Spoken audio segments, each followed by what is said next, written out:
গরুতে 7 ভাগ 7টা পরিবার অংশগ্রহণ করতে হবে, এ ব্যাপারে দুনিয়াতে কোনো হাদিস নেই।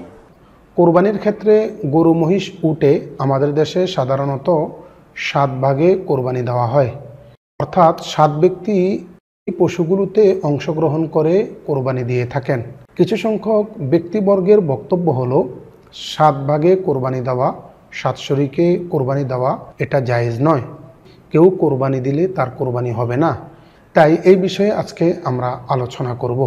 একটি গরুতে 7 ভাগ 7টা পরিবার অংশগ্রহণ করতে হবে, এ ব্যাপারে দুনিয়াতে কোনো হাদিস নেই।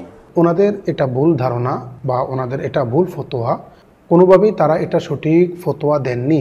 গরু, মহিষ, উটে 7 শরীকে কোরবানি দেওয়ার ব্যাপারে হযরত রাসূল আকরাম সাল্লাল্লাহু আলাইহি ওয়াসাল্লাম থেকে হাদিস বর্ণিত হয়েছে।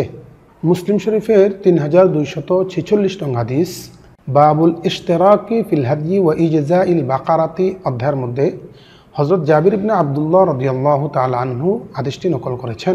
নাহারনা মা রাসূলিল্লাহ সাল্লাল্লাহু আলাইহি ওয়াসাল্লাম আমাল হুদাইবিয়াতি আল বুদনাতা আন সাবআতিন ওয়াল বাকারাতা আন সাবআতিন।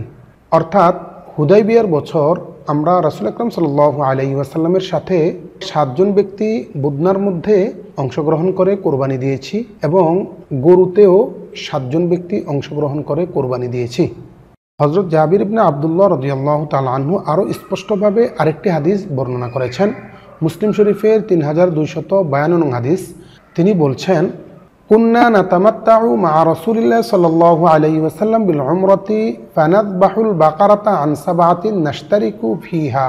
অর্থাৎ আমরা রাসূল আকরাম সাল্লাল্লাহু আলাইহি ওয়াসাল্লামের সাথে হজ্জে তামাত্তু করেছি, একটি গাভীতে 7 জনে শরীক হয়ে কোরবানি করেছি। এছাড়া আরও অনেকগুলো হাদিসের কিতাবে সহিহ হাদিস পাওয়া যায় যেগুলো দ্বারা এটাই প্রমাণিত হয় উট, গরু, মহিষে 7 জনের পক্ষ থেকে কোরবানি দেওয়া জায়েজ আছে।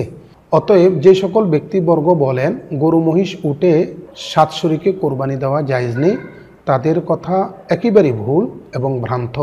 আল্লাহ পাক আমাদেরকে বুঝবার এবং আমল করার তৌফিক দান করুন।